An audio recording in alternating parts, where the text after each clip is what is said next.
gloves, I'm here with unbeaten light heavyweight sensation, Mr. Anthony Yarde. We're at the Boxing Academy in Hackney. How are you doing today, Anthony? I'm good, how are you? I'm very well, thank you. Thank you very much for asking. So yeah, why don't you tell us a little bit about where we are and what we're doing today? Well, we're in the Hackney Boxing Academy, and literally, I'm probably more happy to be here than the kids are for me to be here. It's just fantastic to see, man. You can see these kids like they want to do something good, or they want to do something positive. You see they want to be successful in something. Sometimes, that's a lot of kids want to be successful. They want to be a rapper, they want to be a footballer, a boxer, own their own business, be a millionaire. But 9 times out of 10 they're misled, they're misguided, and then they think that there's other ways out. Because of where they grew up. Literally, they end up being a product of the environment instead of changing the environment. Now, something that you touched upon in the press conference was the fact that, you know, you've not always been necessarily this cool, calm, collected character that we see in front of us today. Why don't you tell our viewers a little bit about that? I mean, what were you like as a young man? Not that you're not a young man, you know, but as a young kid, I was sensible, but I had a bad temperament. And even I had a conversation the other day when a guy that I grew up with was like, well, I didn't really grow up with him, but he grew up in the same area as me. He's like, I didn't really see that side of you, like the anger part. Like, I always feel like you was the same as you are now. Like, I was even telling people that you haven't changed at all. And then my other friend that was with me said, no, you didn't see it. and he was mad sometimes. But again, it's about growing out of that. It's about becoming a better person every day. That's what it's about, trying to become the best person you become by the time you pass away. And that's what I always told these kids. Try not to focus on what happened yesterday. You can be one person yesterday, and you can make a decision to do something in your life, and then from that day forward, you're a complete different person. So try not to focus on your past. I had a bad temper, done some things I shouldn't have done, got involved in some things I shouldn't have done as well. But again, you live and you learn. Now that's quite interesting for me to hear, because as I say, we know you as this happy-go-lucky man. It is quite difficult for me to imagine you as as an angry young man. What led you to boxing? A bit of both, really. Well, I liked watching it. I like watching the highlights. I didn't like watching the whole fights. I like watching the highlights. That's why I took to Mike Tyson.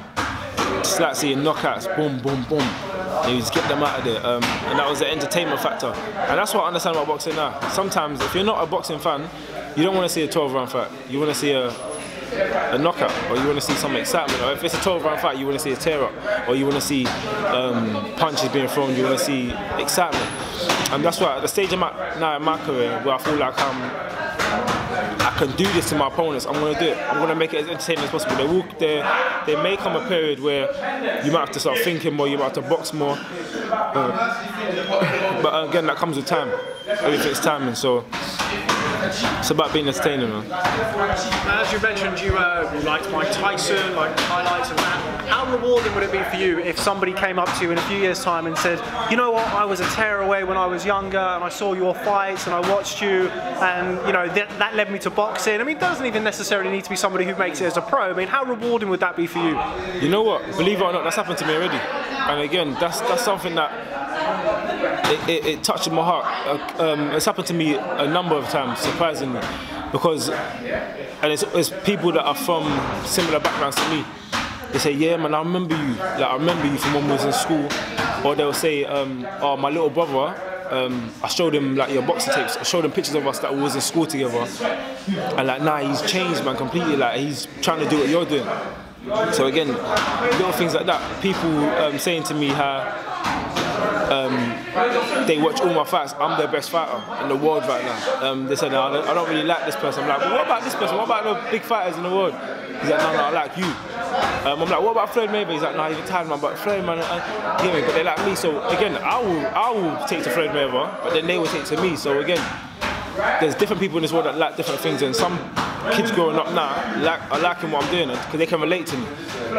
Is that why you think people do relate to you? Because you've come from a background that isn't, you know, the silver spoon and stuff like that. You've had to work, and you carry yourself very well. I mean, you know, some fighters do come from a hardened background, and you can kind of tell that. I mean, whereas you are, forgive me for saying it, a lot more refined now. Do you think that's why it resonates with people? I think the reason why it resonates with people is because if you look at the facts of what I've done already, I had no amateur experience, and I've had like 13 professional fights. I had 12 amateur fights, 13 professional fights, and I've started to make a name for myself already. I got into boxing late also.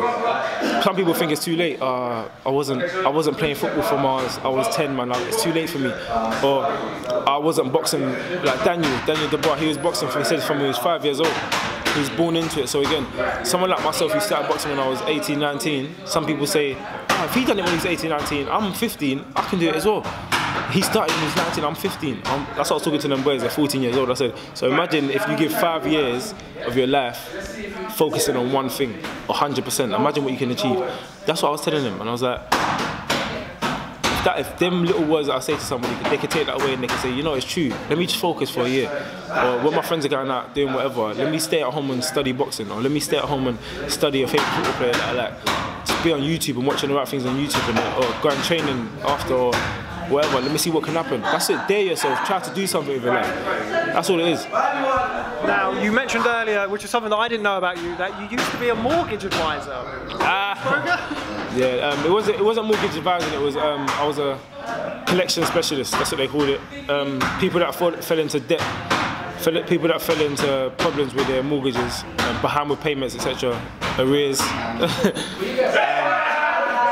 We put plans together in place for them, to help them get out of their debt.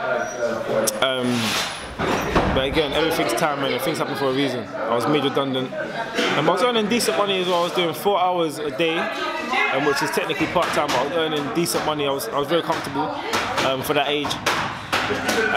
Then yeah, got made redundant, and that's when I was trying my best to do something positive. I kept saying to myself, I can't do this bad thing, I'm going to do something positive. But at the same time, I wasn't giving that 100%.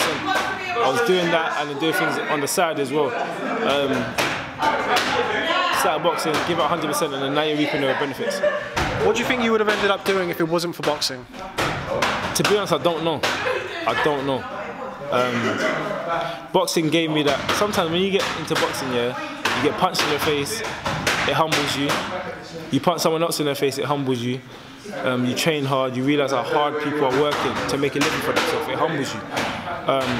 That's why even when you get your bragging boxers, yeah, it's just entertainment. I've met some of these boxers. Floyd Mayweather, they said he had the biggest mouth, he was the most arrogant person in the world. When you meet him in person, the guy's not like that. It's entertainment. And I will tell you how it's entertainment. And I'll tell you why people that are smart understand about a sales pitch. When you watched, everyone watched WWF when they were younger, or WWE, some people still watch it now. The characters that you remembered were The Rock. He used to talk the most smack ever. It's the punchline you used to remember. Jabroni, Bring It, Lay Off the Smack Off Down. It's the entertainment barriers. Stone Cold Steve Austin. What? Like all these things, they're entertainment barriers that you can remember, that you can relate to. You start saying it in school. People start saying your quotes. People, Floyd Mayweather, they start saying hard work, dedication. Hard work, dedication. Or everyone loves, Floyd Mayweather is connected to a group of people that he can connect to. That's people that like flash, blingy, jewelry, nice cars, wealth. That's literally it. It's a persona. Tyson, everyone sees it. How he talks now, yes, he had a troubled childhood, he was an angry kid, but again, he had a sales pitch. When he come out of prison and things were going down for him, he went into the sales pitch of, I'm the baddest man on the planet. Everyone bought into it. So it made Tyson the most fearsome man on the planet. Muhammad Ali, with his rhymes, skipping, saying, I'm the fastest, I'm the greatest. People bought into it. It's a persona. And then when you see them off the camera, you see them when they're not boxing, they're like, oh, hello. Quiet, humble human beings. People need to understand that it's an entertainment business. Now you've got some of your own sayings, Anthony.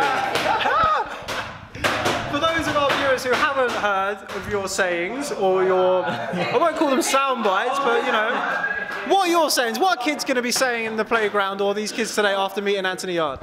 We don't get weak, we get deep. A kid coming here today, this was mad, today, he said to me, he shouted out, lions in the camp.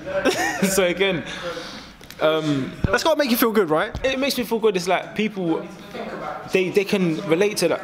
You see, when you say some people love animals. I love animals. I love lions. I'm a Leo.